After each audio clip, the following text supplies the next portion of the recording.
근로소득에는 한계가 있습니다. 하루 24시간 중 일할 수 있는 시간에는 한계가 있습니다. 또한 시간당 얻을 수 있는 임금에도 한계가 있습니다. 건강과 노화의 문제 등 우리의 신체에도 한계가 있습니다. 이러한 한계로 인하여 열심히 일을 함에도 불구하고 충분히 여유 있는 삶을 누릴 수 없습니다. 특히 노후에는 2명 중 1명이 빈곤한 상황에 놓이게 됩니다. 우리나라는 OECD 국가 중에서 노인 빈곤율 1위를 기록하고 있습니다. 이러한 경제적 문제의 해결을 위해 무엇이 필요할까요? 노후의 빈곤에서 벗어나고 언젠가는 원하지 않는 노동에서 벗어나는 방법은 경제적 자유를 얻는 것입니다.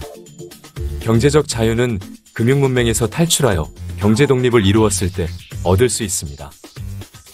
금융문맹이란 미래의 경제적 어려움에 대비해야 한다는 것을 모르거나 어떻게든 되겠지 하는 막연한 생각으로 미래를 대비하지 않는 것을 말합니다.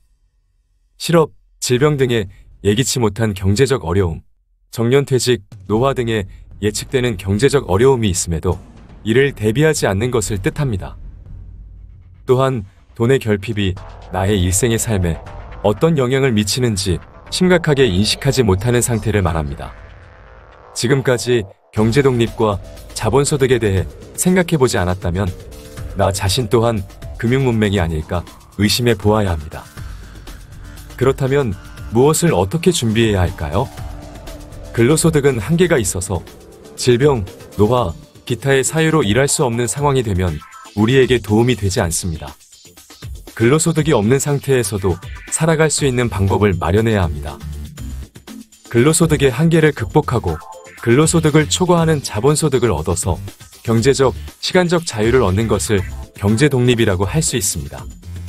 질병 및 노화, 기타의 사유로 일을 하지 못하는 상황에서도 문제없이 경제적 생활을 영위할 수 있는 상태를 경제독립 또는 경제적 자유의 상태라고 할 수 있습니다.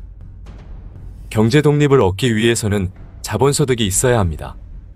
나의 노동을 통하지 않고도 소득을 만들어낼 수 있는 자본을 소유하여야 합니다.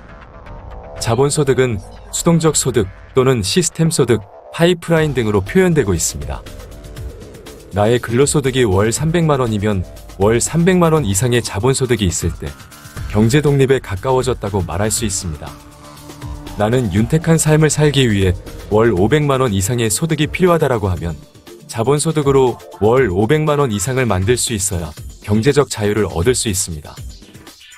경제독립을 위한 우리의 목표는 가장 수익률이 높은 자산을 소유하는 것이고 자본소득이 노동소득을 초과할 때까지 자산을 계속하여 늘려가야 합니다. 자산의 기초가 되는 것은 돈입니다. 근로소득과 자영업 등을 통해 벌어들인 돈을 모아서 자산을 사기 위해 노력하여야 합니다. 경제독립을 위해서는 소비를 줄여 자산에 투자하는 과정이 필수적입니다. 미래를 대비하지 않는 과도한 소비 지출은 자산을 모을 수 없게 만드는 주범입니다. 따라서 금융문맹의 탈출과 경제독립은 우리 일상의 라이프 스타일과 밀접한 관련이 있습니다. 소비를 위해 부채를 사용하는 것, 미래의 소득을 가져다 쓰는 것은 최악의 라이프 스타일입니다. 자본소득을 일으키는 자산으로는 예금과 주식, 부동산과 사업체, 지식재산권 등이 있습니다. 예금은 가장 쉽고 수동적인 자본소득을 창출하는 자산입니다. 그러나 수익률이 너무 낮아서 예금을 통해 경제독립을 얻으려면 엄청난 규모의 예금이 필요할 것입니다. 부동산은 수동적 소득을 만들어내는 훌륭한 자산입니다. 부동산은 비교적 투입자금의 규모가 크고 부채를 필요로 하며 세금과 대출 규제 등의 국가 정책에 따른 위험 요소를 가지고 있습니다. 또한 사업체와 같은 수익의 확장성을 추구할 수 없다는 것이 단점입니다. 가장 수익률이 높은 자산은 자본 수익률이 높은 사업체 또는 기업입니다. 내 돈을 가장 열심히 일하게 만드는 방법은 수익률이 높은 사업체를 소유하는 것입니다. 사업체를 소유하는 방법에는 두 가지가 있습니다. 하나는 직접 창업을 하여 사업체를 만드는 것입니다. 사업체의 수익성이 확보되면 프로세스를 간소화하고 직원을 고용하거나 자본과 기술을 이용하여 사업 시스템을 자동화해야 합니다. 내 시간과 분리되지 않는 사업은 직업이며 내가 일을 해야만 발생하는 소득은 수동적 소득이라 볼 수 없습니다. 사업체를 소유하는 두 번째 방법은 남의 사업체에 투자하는 것입니다.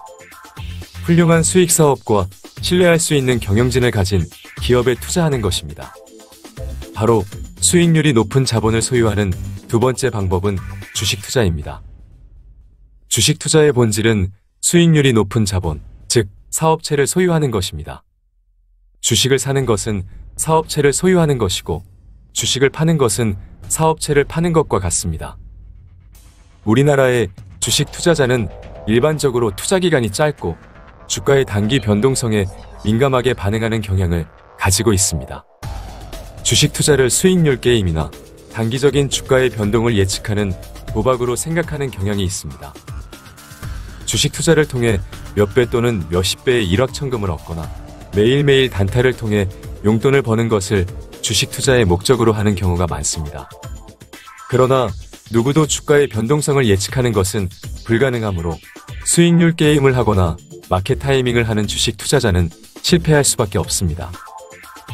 이와 다르게 주식 투자의 목적을 경제 독립 또는 자본소득을 얻는 수단으로 생각해야 합니다. 경제 독립이 가능한 수준까지 꾸준히 자산을 모아가는 것을 목표로 해야 합니다. 이를 위해서는 주식의 장기 투자가 필수적일 것입니다. 좋은 주식을 고르는 방법에는 무엇이 있을까요?